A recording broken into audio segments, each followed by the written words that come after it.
So Freddie Franklin's version was the very first version we did.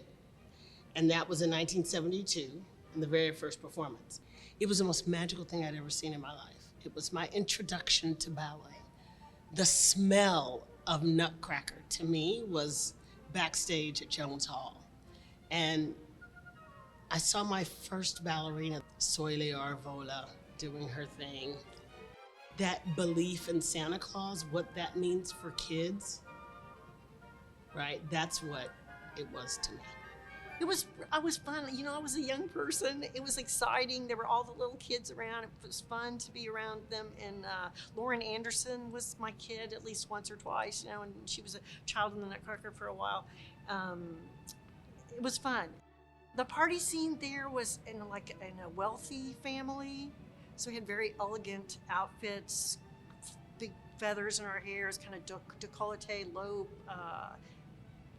costumes that were very elegant. And the children were fairly well behaved. The flowers were very pretty in the Frederic Franklin, pastels and a lot of chiffon. The mirlitons, very pretty tutus and really nice things to do. Little flowers in our hair. The snow costumes in the Frederic Franklin were supposed to look like a big hairdo that was kind of white and blue, and it had these fake curls. And I was pretty much everything. The party scene, the mother of Clara, she was called Clara in every version that they've done here. Sometimes it's Marie. And party guests, Snowflake, Snow Queen, and in the second act it was the Mirliton, Sugar Plum Fairy some, Spanish flower, and then a lead flower quite a few times. Ben Stevenson came in '76. Then he created a new one for the opening of the Wortham. Nutcracker had been something I've been involved with since I was a child. I was in Nutcracker as a child, so it's that old a ballet. And so it's because of that, I think I became interested in it. I thought that the first act of the Nutcracker was very formal, which of course works with the big Bolshoi ballets or those big companies, the Royal Ballet. But I wanted to do something a little bit more casual, like a farmhouse, a family thing in the prologue. So that I started from wanting to sort of do that and put a bit more comedy in the prologue in the first act. Desmond Healy, having him designing it was so wonderful. He's amazing and he has such an incredible imagination. So when his costumes arrive, it's like the most incredible Christmas present. You take the costumes out, you look at the sets and I remember being transported into fairyland, right? The transition from battle scene to Act 1, the snow scene, is breathtaking. Being on it and then seeing it, I remember seeing it very few times, but because I'm always backstage, I never get to see it. But I remember seeing that transition and thinking, oh, that's just stunning. Act 2, Desmond Healy's designs were stunning. The Mother Ginger, everything about the land of the sweets was right on. I loved the idea of the yellow roses as flowers. That's the nod to Texas. And the party scene, it was just more, ta-da! I just remember thinking bigger, better, more beautiful.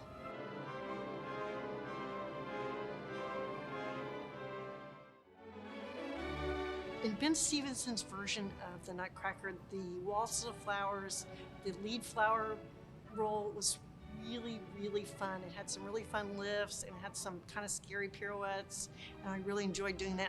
And I did it over a number of years, and I probably had 6 different partners over the course of the years.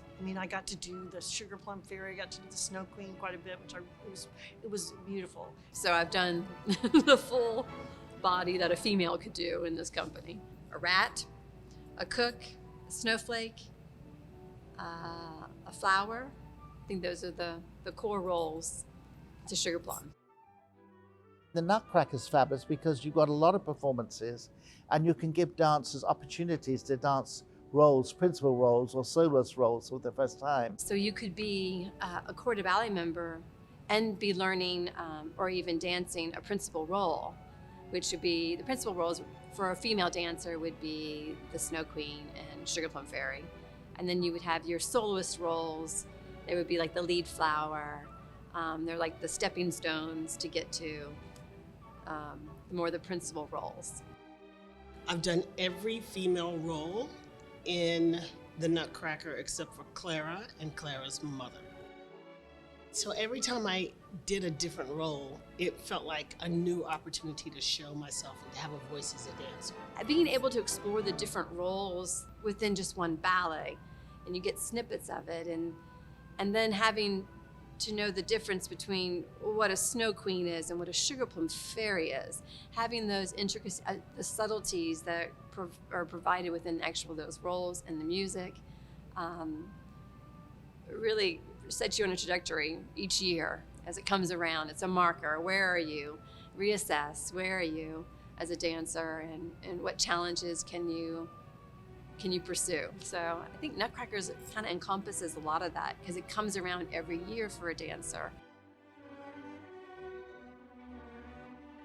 I loved the entrance of the Sugar Plum Fairy, felt more grand. I mean, before we had a giant plum that turned. I get it, it was a sugar plum. I get it, and then you step out of the sugar plum.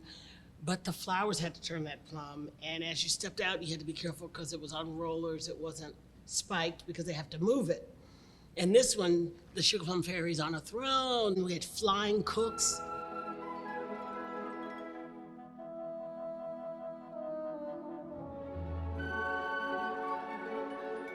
I sat there as a Sugar Plum Fairy and watched them fly by. And I knew that when the fourth one flew by, I needed to get ready. Well, I mean, I knew the music, but I'd watch them. And the kids in the audience loved them. They would just laugh.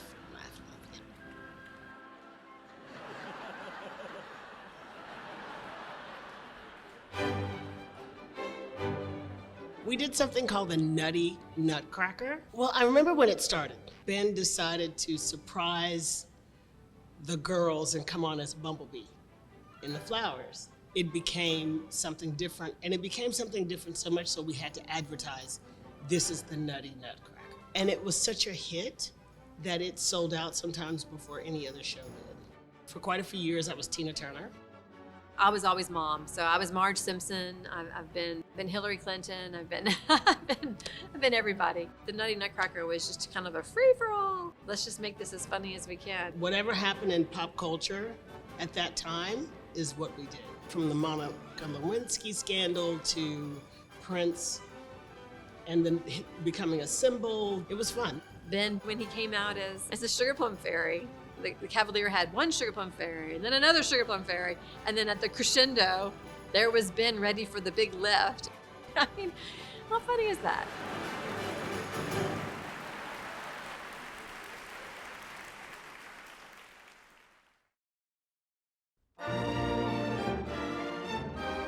Sometimes you meet people and they say, this is my 8th time to the Nutcracker, because when my granddaughter was 4, I brought her.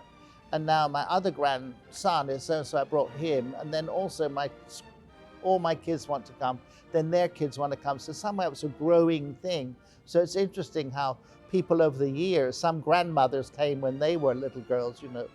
So, and people come up to me now and say, you know, you taught my grandmother and everything. So I know I go back a long way in Houston anyway. I remember people coming every year from Conroe, I mean, just all over, to come see the Nutcracker. Economically, it's amazing. It brings people into the city. It's also a good entry ballet. Children are in the Nutcracker. They're appearing on stage for the first time. And also parents are bringing their children to the ballet for the first time. Children like to see other children on the stage. It has all these literary accents and motifs that you can follow, all these wonderful things, and it's stunningly beautiful, and you have dancers who are at the peak of their profession. Tchaikovsky's score is gorgeous. It's beautiful music. You get great characters. You can do really great things with it. People go out and they buy their turkey and their Christmas tree, and they take the children out, you know, to look at the decorations and everything, and then they buy their tickets for the Nutcracker. I think it's become a Christmas tradition.